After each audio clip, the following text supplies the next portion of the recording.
penghujung sesi untuk JavaScript beginner ini ya. Kita udah bikin tampilannya, sekarang kita bikin kode JavaScript-nya. Jangan lupa di sini sebelum body selesai, load dulu script-nya. Sama kayak CSS tadi kan. Nah, ini dia. Kita buat dulu main.js. Tapi jangan lupa di sini load main.js-nya. Save. Oke, kita bermain di sini. Kita sediakan dulu data dummy, istilahnya data yang kita buat aja, pura-pura aja seolah-olah ada data gitu ya. Nantinya ini bisa dari database ya. Nah, ini datanya boleh di copy aja. Save. Nah, ini kita bisa cek ya JavaScript udah keluar apa belum. Ctrl+U view page source ya, ini sini nih. Nah, ini nih. Sama kayak CSS, klik aja di sini nih. Kalau dia kebuka, nah berarti ada ya, udah keluar ya. Kadang-kadang orang bingung, kok nggak berubah nih codingan gua, ternyata JavaScript-nya salah nama atau belum di load ya. Itu kesalahan umum yang kita bisa cari tahu solusinya begitu. Kemudian kita akan definisikan selektor-selektor yang kita butuhkan. Nah, ini yang kita pelajari sebelumnya. Apa aja selektornya? Button search, apa aja button clear. Yang ini loh. Ini inputan, ini data gitu kan. Terus selektornya kita pakai apa ya? Tergantung. Di sininya pakai apa? Oh, pakai ID button clear ya udah. Dokumen get element by ID. Apa tadi? Button clear. btn search. Ini bisa saya copy, ini bisa saya paste. Nah, teman-teman kan udah tahu nih, oh ini berarti selektor. Kemudian teman-teman mau nyari search value nya gitu, ini loh. Ketika saya klik ABC, saya mau ngambil ABC ininya nih, value nya apa. Teman-teman bisa ambil dari mana? Elemen by ini nih, keyword by class name.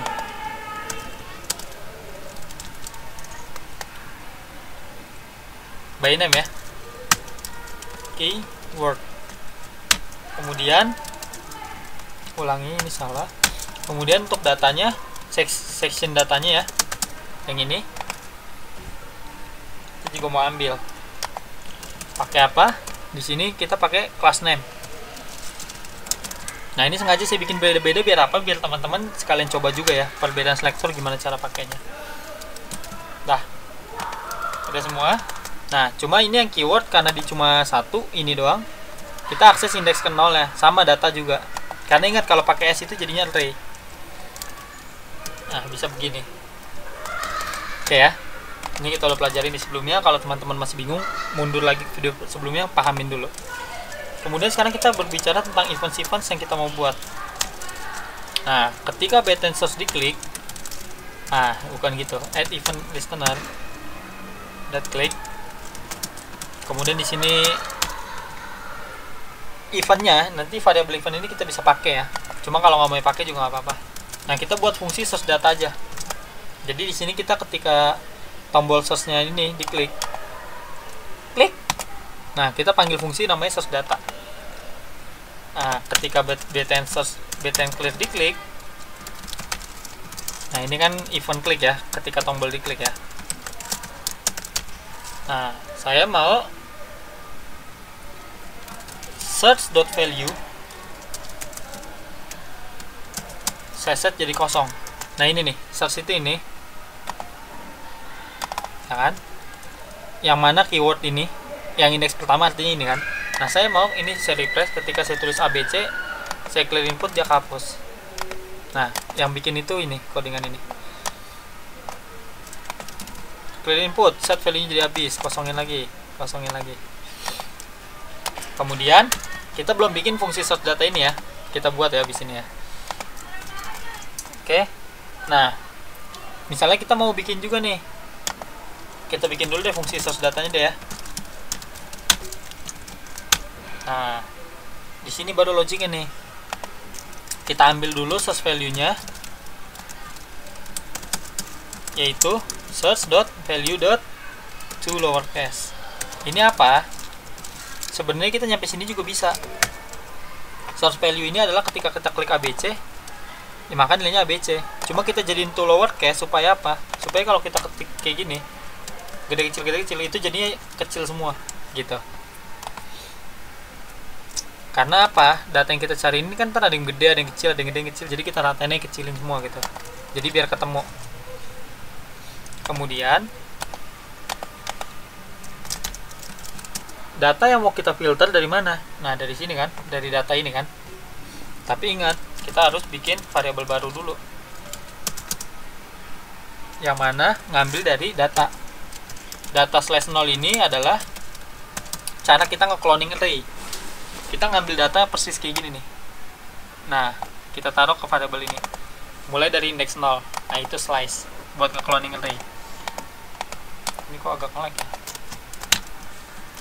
Kemudian data section kita jadikan kosong dulu. Karena kan ini ada datanya kan, sebelumnya ada datanya kan. Kita cari apa juga ada datanya kan. Nah, barulah kita lakukan perulangan i aja namanya variabelnya, sebanyak data filter, maksudnya sebanyak data ini loh, data yang kita punya dari database nantinya kalau ada. Jika kita menemukan, jika ada di data filter yang sedang di looping ini ya, kita kecilin juga, dan dia includes, artinya dia mengandung, maksudnya dia menemukan source value. Ini kok nge-lag gini ya.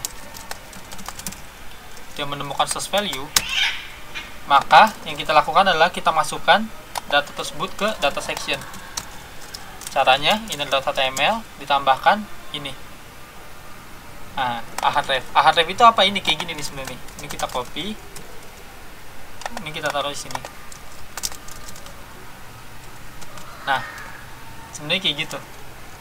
Cuma bedanya ini kutip 2-nya bentrok, kita ganti jadi kutip 1. Terus ini bla bla bla blanya ini kita ganti teksnya plus plus. Nah, data filter indeks pertama. Oke, kita coba ya. Refresh. Kita klik ABC source data, nggak nemu ya, kosong ya. Kalau JS, nah ini kan ada JS nih, dia cari yang JS, tapi dikecilin. Kalau digedein ini harusnya nggak dapet dong, kecil sama gede di compare beda kan. Tapi karena ini dikecilin, jadi dia ketemu. Coding, programmer, apa lagi? Kata kuncinya apa lagi? Export. Ya, gitu ya. Ini ada yang ada isnya. Ini logic source data sederhana sih. Kenapa teman-teman harus kecilin antara data yang di looping ini? Jadi ini yang terjadi gini teman-teman. Ini kan looping. Dia jalan dari sini. Set. Kata kunci apa? Is. Ada nggak is? Nggak ada. Dia lanjut. Ada nggak is? Ada. Masukin ke bawah. Ke data section. Ada nggak is? Ada. Ini nggak ada. Ini ada. Makanya di sini ada 3. Karena kalau dia ketemu yang sama, include di sini buat ngompel string sama string ya. Ketika sama, masukin ke hasil pencarian. Nah, kalau dihapus semua, dapat semua. Gitu. Nah, terakhir, ini teman-teman di slowin aja ntar videonya. Kalau kecepatan di slowin aja ya. Ini saya gimana caranya biar videonya jangan terlalu panjang juga, biar teman-teman nggak bosan. Nah, teman-teman juga bisa nih. Kan biasanya kalau ngetik di Google bisa enter ya. Nah, ini enter nggak bisa kan, harus di search kan. Nah, teman-teman bisa bikin ini nih. Search add event listener. Jadi di search-nya kita bikin event di search ini. Ketika ada event namanya key up, baru di dalamnya ada variable event. Nah, di sini kita baru makin eventnya. Jika event.keycode, nah kode di keyboard kita ini semuanya memiliki kode lah gitu. Misalkannya JavaScript keycode. Teman-teman bisa cek di sini keycode.info. Teman-teman ketik enter. Nah, 13. Tekan K, tekan A, B, C, D. Nah, ini kode-kodenya nih. Ya, enter itu 13. Nah, jadi teman-teman jika event.keycode sama dengan 13, maka teman-teman panggil source data. Jadi perlakuan yang sama antara ketika tombol button search diklik sama ketika di inputan di enter. Kita uji. JS, hapus enter, fun, hapus enter, coding, expert, programmer. Ya, oke. Tes, nggak ada, clear input, source data, JS, atau boleh juga expert enter. Nah, begitu sih teman-teman. Oke, udah 10 menit pas lah ya, lebih-lebih dikit nggak apa-apa. Nah, teman-teman bisa cek di repositori saya ini buat ulang-ulang lagi. Saya udah buatin supaya teman-teman bisa, kalau ketinggalan atau kecepatan, bisa ulang pelan-pelan baca artikelnya, baca ininya, tutorialnya. Terus kalau misalnya video kecepatan bisa dipelanin. Terus kalau ada pertanyaan bisa ditanya di bawah di komentar gitu kan. Kalau merasa bermanfaat, berguna, di like lah, di subscribe lah ya, ngebantu lah, tolonglah gua uninstall juga nih YouTube nih. Ya udah gitu ya teman-teman, nyampe sini dulu. Ini info tambahan, ada challenge-nya buat teman-teman yang mau nyoba. Nih, gunting batu kertas, contohnya begini. Nah, saya klik gunting, komputer pilih gunting. Klik batu, komputer pilih kertas, menang dia dong. Nah, ini seputar DOM dan seputar event. Seputar yang udah kita pelajari ini kepake semua lah. Nah, skornya hitung otomatis ya. Itu aja teman-teman. Thank you.